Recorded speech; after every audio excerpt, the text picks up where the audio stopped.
ప్రార్థనే ప్రార్థనే విజయము నిచ్చును. ప్రార్థనయందు ఆసక్తి కలిగి యుండుము. హల్లెలూయా హల్లెలూయా హల్లెలూయా హల్లెలూయా హల్లెలూయా హల్లెలూయా హల్లెలూయా హల్లెలూయా.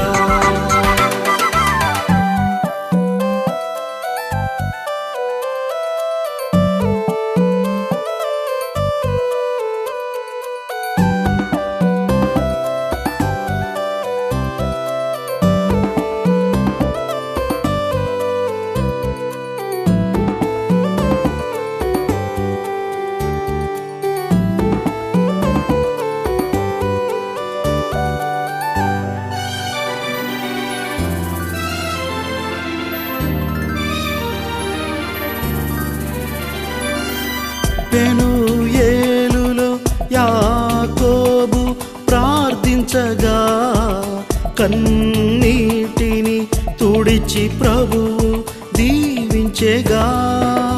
పెనూయేలులో యాకోబు ప్రార్థించగా కన్నీటిని తుడిచి ప్రభువు దీవించెగా. నీ పేరు ఇశ్రాయేలు, నీ భాగ్యము బహు గొప్పది. నీ పేరు ఇశ్రాయేలు, నీ భాగ్యము బహు గొప్పది.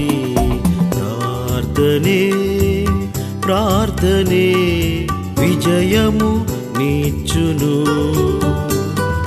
ప్రార్థనయందు ఆసక్తి కలిగి యుండుము. క్రీస్తునందు ప్రియమైన వారలారా, ప్రియులారా, ఒక దివ్యమైన అంశాన్ని ఈరోజు మనం ధ్యానం చేయబోతున్నాం. ఎబ్బేజు ప్రార్థన అనే అంశాన్ని మనం ధ్యానం చేస్తున్నాం. ప్రియులారా, మన ధ్యానంలో మొదటి మాట, ఎబ్బేజు ప్రార్థన, నీవు నన్ను ఆశీర్వదించుము, నీవు నన్ను ఆశీర్వదించుము అని ప్రార్థన చేస్తున్నాడు. ప్రియులారా, నిశ్చయముగా నీవు నన్ను ఆశీర్వదించుము అని ప్రార్థించాడు. మొదటి దినవృత్తాంతముల గ్రంథము 4వ అధ్యాయము 10వ వచనం. ఎబ్బేజు ఇశ్రాయేలీయుల దేవుని గురించి మొరపెట్టి, నీవు నన్ను నిశ్చయముగా ఆశీర్వదించి నా సరిహద్దును విశాలపరిచి నీ చెయ్యి నాకు తోడుగా ఉండ దయచేసి నాకు కీడు రాకుండా దానిలో నుండి నన్ను తప్పించుము అని ప్రార్థింపగా దేవుడు అతడు మనవి చేసిన దానిని అతనికి దయచేసెను.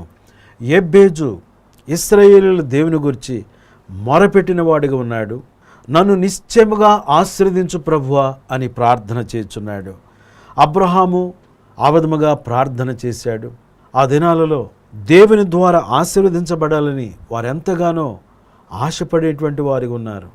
దేవుడు అన్నాడు అబ్రహామును, నేను నిశ్చయముగా ఆశీర్వదించెదను, నీ నామమును గొప్ప చేసేదను అని దేవుడు అబ్రహామును ఆశీర్వదించాడు. అన్ని విషయములలో దేవుడు అబ్రహామును ఆశీర్వదించాడు.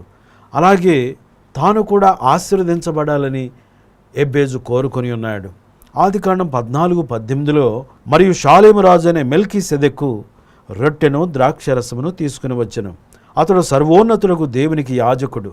అప్పుడు అతడు అబ్రామును ఆశీర్వదించి, ఆకాశమునకు భూమికిని సృష్టికర్తయును సర్వోన్నతుడైన దేవుని వలన అబ్రహాము ఆశీర్వదింపబడునుగా కానియు, నీ శత్రువులను నీ చేతికి అప్పగించిన సర్వోన్నతులకు దేవుడు స్తుతింపబడునుగా కనియు చెప్పెను.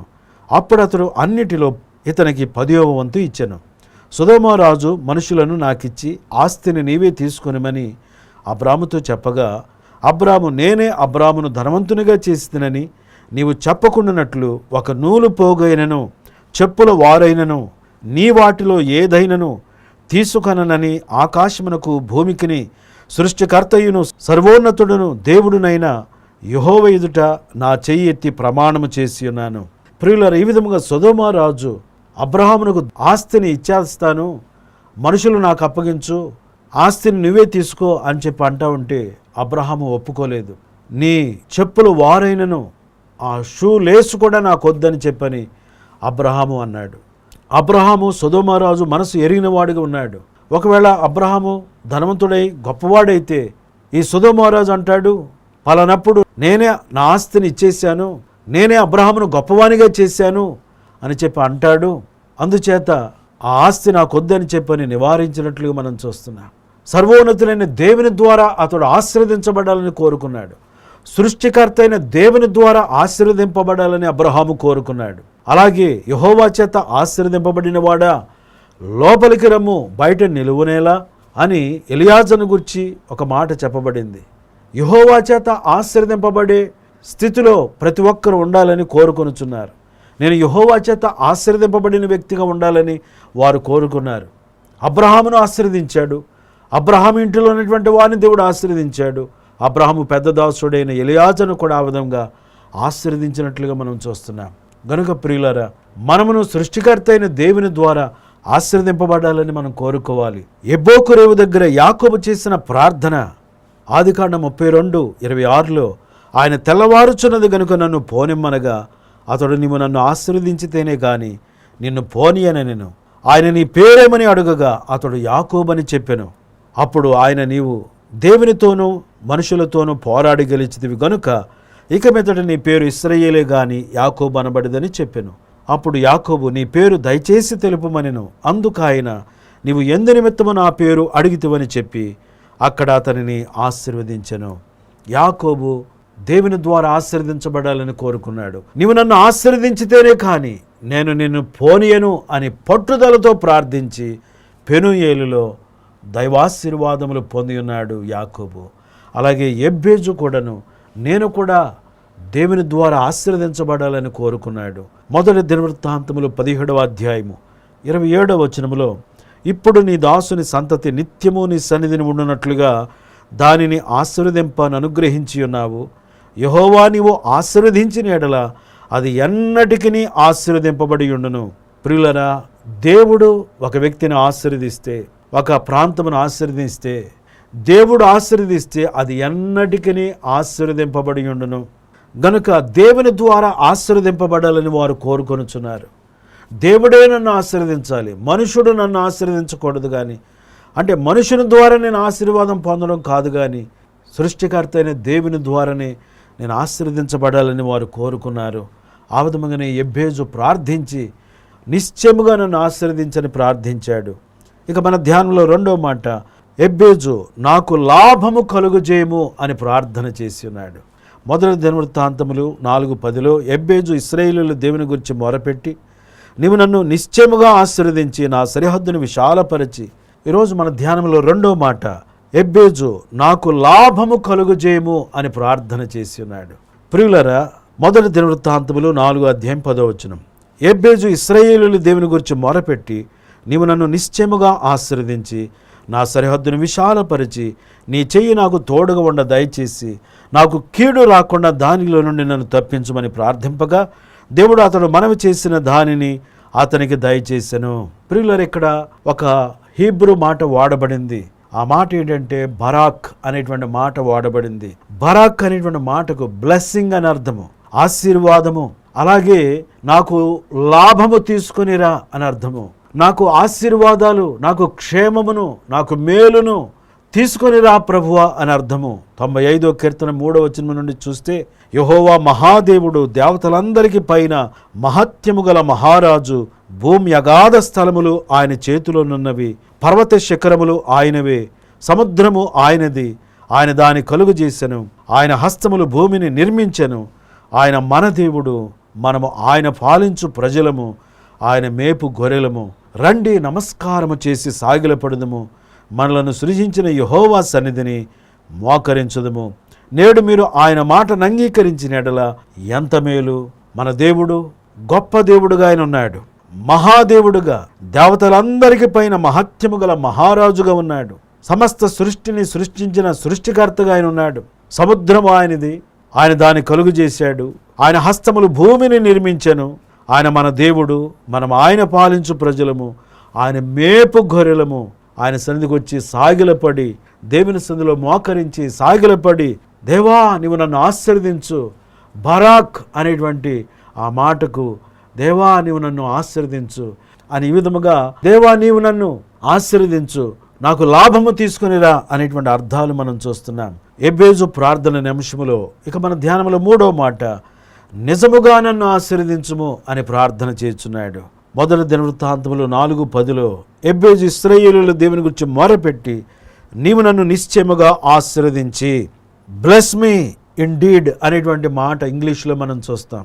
బ్లెస్ మీ ఇన్ డీడ్ అంటే నిజముగా నీవు నన్ను ఆశీర్వదించు ప్రభువా అని దేవుని సన్నిధిలో ప్రార్థించుచున్నట్లుగా వాక్యం సెలవిచ్చుచున్నది. ప్రియులారా, నిజముగా ఆశీర్వదించబడడం మనం కోరుకోవాలి. అంటే దేవుడు మనలను ఆశీర్వదిస్తే నిజమైన ఆశీర్వాదాలు ఇస్తాడు. అపవాది కూడా ఆశీర్వదించడానికి చూస్తున్నాడు.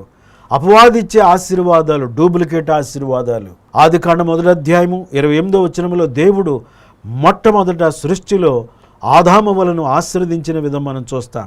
దేవుడు వారిని ఆశీర్వదించెను. ఎట్లనగా, మీరు ఫలించి అభివృద్ధి పొంది విస్తరించి భూమిని నిండించి దానిని లోపరుచుకునడి, సముద్రపు చేపలను ఆకాశ పక్షులను భూమి మీద ప్రాకు ప్రతి జీవిని ఏలుడని దేవుడు వారితో చెప్పెను. ఈ విధముగా దేవుడు ఆశీర్వదించినప్పుడు అంతా మంచిదిగా ఉన్నట్లుగా మనం చూస్తున్నాం. దేవుడు వారిని ఆశీర్వదించి ఏదేను తోటలో వారిని ఉంచినట్లుగా మనం చూస్తున్నాం. ప్రియుల, దేవుడు ఆదామును ఆశీర్వదించడం మనం చూస్తున్నాం 1వ అధ్యాయంలో. అలాగే 2వ అధ్యాయంలోకి వచ్చేసరికి దేవుడు ఆదామునకు గాఢ నిద్ర కలుగజేసి, నరుడు ఒంటరిగా నుండుట మంచిది కాదని దేవుడు చూచి ఆదామునకు సాటి అయిన సహాయమును చేదుననుకొని ఆదామునకు గాఢ నిద్ర కలుగజేసి అతని ప్రక్కటెముకలలో ఒక దానిని తీసి ఆ యొక్క ఎముకను ఒక స్త్రీనిగా చేసినట్లుగా వాక్యంలో మనం చూస్తున్నాం. ఆ యొక్క స్త్రీనిగా చేసి ఆ స్త్రీని ఆదామునొద్దకు తీసుకుని వచ్చినప్పుడు, ఆదాము, నా ఎముకలలో ఒక ఎముక, నా మాంసములో మాంసము, ఇది నరునిలో నుండి తీయబడును గనుక నారి అనబడునని పాట పాడాడు, సంతోషించాడు. ప్రియులను, వారిద్దరిని దేవుడు ఏదేను తోటలో ఉంచాడు. ఏదేను తోటలో వారిని ఉంచినప్పుడు వారు ఎంతో సంతోషంగా ఉన్నారు. గచ్చ పొదలు లేవు, భూమి మీద ముళ్ళ పొదలు లేవు, ఏ విధమైన హాని కలిగించేది లేదు. ప్రతి జంతువు కూడా ప్రేమగా ఉంటున్నాయి. సింహాలు క్రూర జంతువులని పిలువబడుచున్న ఆ జంతువులని అప్పుడు సాధు జంతువులుగా ఉన్నవి. ఎప్పుడైతే ఆదాములు పాపము చేశారో అప్పుడు అవన్నీ కూడా తిరుగుబాటు స్వభావం కలిగి, క్రూర స్వభావం కలిగి, క్రూరత్వం కలిగి మారిపోయినట్లు మనం చూస్తున్నాం. ఏదైనా తోటలో ఉల్లాసము, ఏదేననగా ఉల్లాసము, సంతోషముతో దేవుడు వారిని నింపాడు, సమాధానంతో నింపాడు. వారికి ఎటువంటి గొడవలు లేవు. ప్రపంచమంతట్లో ఆ ఏదైనా తోట అంతటిలో వారిద్దరే ఉన్నారు. ఎటువంటి పోరు లేదు, ఎటువంటి సమస్య లేదు. వాక్యంలో మనం చూస్తున్నప్పుడు ఆనందంగా జీవిస్తున్నారు. ఆ తోటలో వివిధ రకాలైన ఫలవృక్షములను దేవుడు పెట్టాడు. వారికి ఆకలైతే మంచి మంచి ఫ్రూట్స్ కోసుకొని తింటున్నారు. రూపాయి ఖర్చు పెట్టే పని లేకుండా, ఫ్రూట్స్ కొనుక్కొనే పని లేకుండా ఫ్రీగా శ్రేష్టమైన ఫలములు వారు భుజించుచున్నారు. ఆ యొక్క ఏదైనా తోటలో 4 నదులు ప్రవహించుచున్నవి. ఆ తోటను వారు సేద్యము చేయుచున్నారు, సంతోషముగా జీవించుచున్నారు. వీరు సంతోషముగా ఉండడం అపవాదికి ఇష్టము లేక సాతానుడు సర్పవేషములో వచ్చి హవ్వను మోసగించినట్లుగా వాక్యంలో మనం చూస్తున్నాం. ఆదికాండం 3వ అధ్యాయంలోకి వచ్చేసరికి సర్పము, ఇది నిజమా, దేవుడు ఈ తోట చెట్ల ఫలములలో దేనినైనా తినొద్దని చెప్పినా అని హవ్వను మోసగించినట్లు మనం చూస్తున్నాం. అవును, దేవుడు తినొద్దన్నాడు. ఈ తోట చెట్ల మధ్యలోనున్న మంచి చెడుల వృక్ష ఫలమును మీరు తినొద్దని చెప్పాడు. తింటే మీరు చచ్చిపోతారని దేవుడు చెప్పాడని చెప్పినప్పుడు, తినొద్దన్నాడని చెప్పినప్పుడు, మీరు చావనే చావరని అపవాది చెప్పాడు. మీరు తింటే మీరు దేవతలైపోతారని చెప్పాడు. సాతాను ఇక మాటలు విని దేవుని మాటలను పక్కన పెట్టారు. సాతాను మాటలే వారికి ఇంకా గొప్ప ఆశీర్వాదాలు ఇచ్చుచున్నట్లుగా అనిపించాయి. అపవాది ఆశీర్వాదాలు వీరు కోరుకున్నారు. దేవుని ఆశీర్వాదాల కంటే అపవాది ఇచ్చే ఆశీర్వాదాలు ఇంకా గొప్పగా ఉంటాయని వారు ఊహించారు. అవ్వ అపవాది ఉరిలో పడినట్లుగా మనం చూస్తున్నాం. ఆ విధంగా మోసగించబడి ఆదామునకు కూడా ఆ పండ్లను ఆమె తిని ఆదామునకు కూడా ఇచ్చినట్లుగా మనం చూస్తున్నాం. ఈ విధముగా పాపము, శాపము, మరణము కొని తెచ్చుకున్నారు. ఆ పండ్లు తిన్నప్పుడు వారి వస్త్రములు తొలగిపోయాయి. వారు దిగంబరులుగా ఉన్నారు. భయం వచ్చేసింది. సాతాను ఆశీర్వాదాలు భయమును కలుగు చేస్తున్నాయి. ఇవి నిజమైన ఆశీర్వాదాలు కాదు. సాతానుడు ఇచ్చే ఆశీర్వాదాలు అబద్ధముతో కూడిన ఆశీర్వాదాలు. దేవుడిచ్చిన ఆశీర్వాదాల కంటే సాతానిచ్చే ఆశీర్వాదాలు గొప్పగా ఉంటాయని భ్రమపరుస్తాడు, నమ్మిస్తాడు, మోసం చేస్తాడు. వాడి ఉచ్చుల్లో పడిపోవద్దు. దేవుడిచ్చే ఆశీర్వాదాలు నిజమైన ఆశీర్వాదాలు. ఇట్టి నిజమైన ఆశీర్వాదాలను మనం పొందుకోవాలి. దేవుడు ఆశీర్వదిస్తే నెమ్మదిగా ఉంటాం, సంతోషంగా ఉంటాం, సమాధానంగా ఉంటాం. అపవాదిచ్చే ఆశీర్వాదాలు పొందుకుంటే ఉన్నటువంటి సమాధానం పోతుంది, సహవాసం పోతుంది, సంతోషం పోతుంది, అధికారం పోయింది, మహిమ పోయింది. అన్ని విధాలైన ఆశీర్వాదాలన్నీ పోగొట్టుకున్నారు. ఏదేను తోటలో నుండి వారు వెళ్ళగొట్టబడి చెమటోడ్చి కష్టపడి పని చేయవలసిన పరిస్థితి ఏర్పడింది. కాబట్టి నిజముగా నీవు నన్ను ఆశీర్వదించు అని ఎబ్బేజు ప్రార్థన చేసి ఉన్నాడు. మనము కూడా ఆ విధంగా నిజమైన ఆశీర్వాదాలు మనం పొందుకోవాలి. నిజమైన ఆశీర్వాదం అంటే దేవునిని కలిగి ఉండడమే, ఆయనను రక్షకునిగా కలిగి ఉండడమే నిజమైన ఆశీర్వాదం. మనము దేవుని సన్నిధిలో ఉండడమే నిజమైన ఆశీర్వాదం. ఆయన సన్నిధిలో గడుపుట నిజమైన ఆశీర్వాదం. ఆయనతో సహవాసం కలిగినుట ఆశీర్వాదము, ఆనందము. ప్రియులరా, ఇట్టి ఆశీర్వాదాన్ని మనం కోరుకోవాలి. ఎబ్బేజు అట్టి ఆశీర్వాదాన్ని కోరుకున్నాడు. నిజమైన న్యాయబద్ధమైన ఆశీర్వాదాలు దేవుడిచ్చే దేవుడి ఉన్నాడు. కాబట్టి మన జీవితంలోని వేదనలన్నీ కూడా తొలగిపోయి, బాధలు తొలగిపోయి, ఆనంద సంతోషాలతో మనం బ్రతకాలంటే నిజమైన ఆశీర్వాదాలు మనం పొందుకోవాలి.